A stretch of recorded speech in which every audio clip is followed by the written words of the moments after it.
Quartararo at the moment. You know that the pace that was set by Bagnaia, he did get nudged off the front row. As it stands right now, though, he's going to be fighting back onto the front row, and maybe even better, just 0.8 of a second down, isn't he, through sector 2? And look at this by Bagnaia. Bagnaia has had a stellar first sector, up by nearly 0.2. That is the Italian on the factory Ducati. We pick him up now, dropping down through Savelli. This is turn 7, through the high-speed right-hander, Alaviata 1. Quartararo has absolutely smashed the third sector. The turning, the front end of that Yamaha has enabled him to pick up 1/3 of a second through this third sector, and if he can nail Pacini and get the best run onto this home straight, Quartararo could be the first one to get ahead of the Ducatis as he desperately tries to put the power down and give the best possible run to the line. That Yamaha screaming as it holds down the main straight, and 44.4 for Quartararo, but that's already coming under some serious threat. Bang goes the all-time lap record once again already. Quartararo a 44.4. We saw yesterday in both practice sessions he was untouchable in that third sector. Sector 3 is Fabio Quartararo territory so far here this weekend. Bagnaia though, Marc and Alex Marquez on the charge. It's going to be super close, is it, for Bagnaia as he squeezes the power back on the factory Ducati? Can he wrestle that top spot away from Quartararo? Over the line we go. He does. 144.228. That is an awesome lap time by Bagnaia. Nearly 0.2 clear of Quartararo. The home fans loving that. But what about Alex? This is going to be super tight as well in terms of the battle for pole position. Sure, this is front row for Alex. It is second. So close to Bagnaia's 144.228. And now Marc attacking, charging towards the finish line, goes to 93. And it looks like it could well be the 100th pole position for Marc Marquez, a 44.1. This is just out of this world pace. Unbelievable lap times. Bagnaia's 144.2 now. Looks like snail's pace compared to where we are at. A 44.169. Marc Marquez on provisional pole, 0.4 almost inside the old all-time lap record. Quartararo's already back in the box, and the shrug of the arms there, I think, was a saying of that won't go any faster. That Yamaha will not do any more than a 144.411. That's a stunning lap for Quartararo, but he's a quarter of a second away from pole position. The top 3 in the World Championship have flexed their muscles in this Q2 session. Less than a 10th covers them, but it's Marc Marquez who takes pole position. Of course, a Ducati on pole will please the home fans, but it's not the Ducati they want on pole.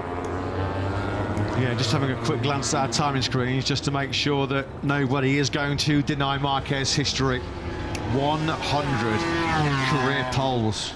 What an accolade that is for the 32-year-old Spaniard. It looks like it is the century in Tuscany for the factory Ducati star. The Gian Antonio maybe looking to squeeze up a little bit higher on that second row of the grid. Possibly 4th incoming, maybe the front row. Stay 6, lost a bit of time in the 4th sector. So Digia 6, just 1 place behind his VR46 teammate Frankie Morbidelli.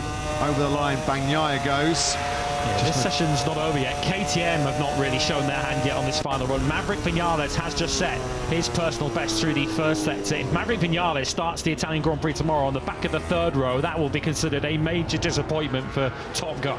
Talk about a slap in the face for Maverick. Having looked so good yesterday afternoon when he led the way, he was fastest this morning in FP2.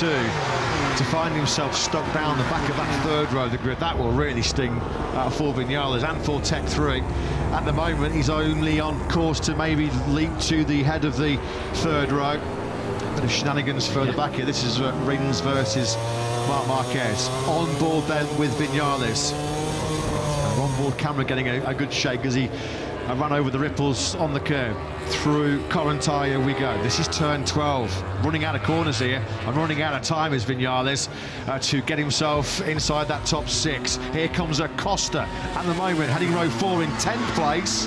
He goes up to 7th, which now has put Viñales onto row 4. This has not gone to plan so far for Viñales, has it? He comes now out of turn 15. He needs a late rescue lap here, does Viñales. Fastest on Friday, fastest this morning.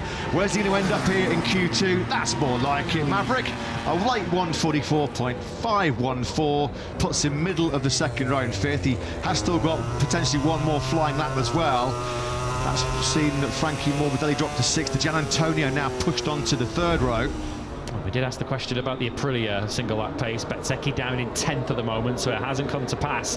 As Pecco Bagnaia very nearly lost control, lost the front there as he dropped down through the left-hander. This is dropping down through Scarperia, the right-hander, and then the left immediately following, and Bagnaia had to bail out.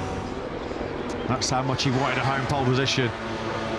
That's how desperate he was to try and knock 93 off his perch. Marquez, though, once again top dog inside the factory Ducati garage. Of our 18 Friday practice sessions so far this season, it was only the 3rd time yesterday that Bagnaia actually finished ahead of Marc.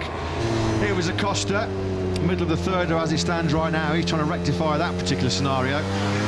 Let's see what he can do through Biondetti 1 and 2. Flicks it left, and then right, we saw him get out of shape a couple of times there, didn't we, through this turn 14 where he carries so much speed at lean angle. It's so easy to get into some rear stability issues, get a big head shake. That was pretty clean as he came out of 14 on that occasion. All looks pretty clean as well as he comes out of turn 15. That incident with Marc Marquez and Alex Rins is currently being looked at by the FIM MotoGP stewards. That was Rins in the way of Marquez down into San Donato. If anyone's getting a penalty for that, it will be the Yamaha rider. So it's been a dream Saturday so far for the factory Ducati team. It does look like, well, it is going to be, because Maverick Vinales are miles off it. Marc Marquez, a 100th career pole position. What a place to do it on his factory Ducati debut here in Mugello.